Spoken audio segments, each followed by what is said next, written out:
Hello mga kasuki, samahan niyo ulit ako sa aking pagluluto ng aming ulam ngayong gabi. Ito yung aming ulam. Manok, ayan. Manok, kamatis, sibuyas, bawang, may sili, tsaka 2 pichay. Siyempre may mantika tayo dahil gigisahin natin yan. Wala pa yung luya, naiwan yung luya. Pumili pa yung asawa ko. Ano to? Kinamatisang manok na may pichay. Para hindi laging puro sabaw, maiba man lang, diba? Gawin naman natin kinamatisan na may pichay, pero walang asin, diba? So tara, samahan niyo ako. Isa na natin ang pagluluto.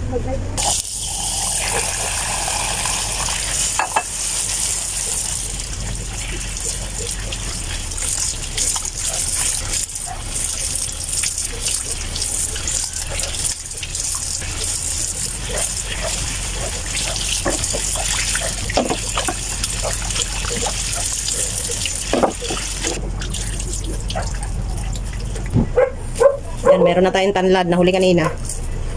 Hindi nasama sa video kanina. Nahuli. Hindi ko na ilagay dito. Lalagyan ko pa ng tanlad to. Yan. Para talagang mawala yung lansa. May tanlad na, may luya pa. Ayan, ganyan. Itatali nyo lang ng ganyan. Pipit-pitin daw pa. Sabi yan ng asawa ko, pipit-pitin pa daw yan.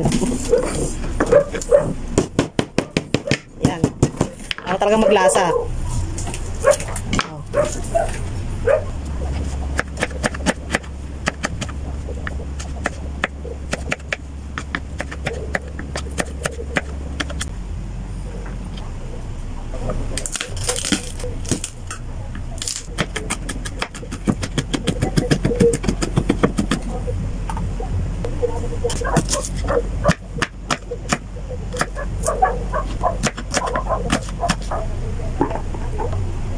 Tatlo lang yung binili ng asawa ko. Sabi ko 5. Tignan mo, ulyanin na din yung kasama ko.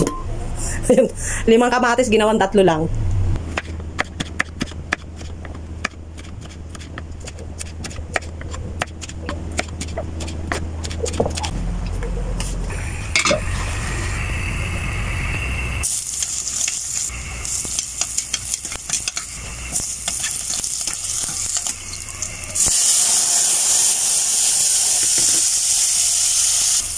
Pumasok na yung apoy sa loob ng kawali.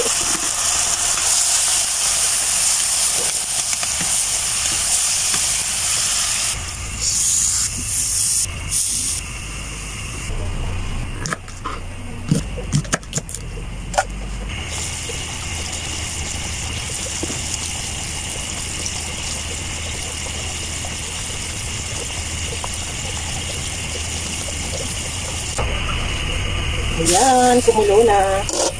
Ito natin ang chicken cubes. Lagyan natin ng asin, 1, 2. Plus, magic sarap. Meron pa ang paminta. Sa dami ng rekado niyan, hindi ko lang alam talaga kung hindi pa sasarap yan. Charis. Medyo matabang pa, kaya dagdagan natin ng patis. Patis na lang yung ilalagay natin. Lagyan na natin ang sili. Sunod natin ang pichay. Ayan, pichay. Tapos, pakuluin lang natin ng konti. Okay na yung tubla niyan.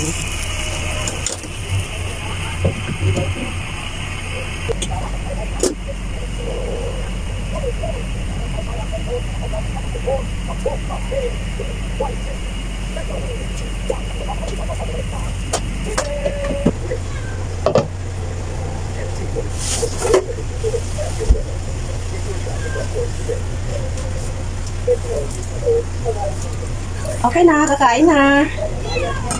Kain na tayo.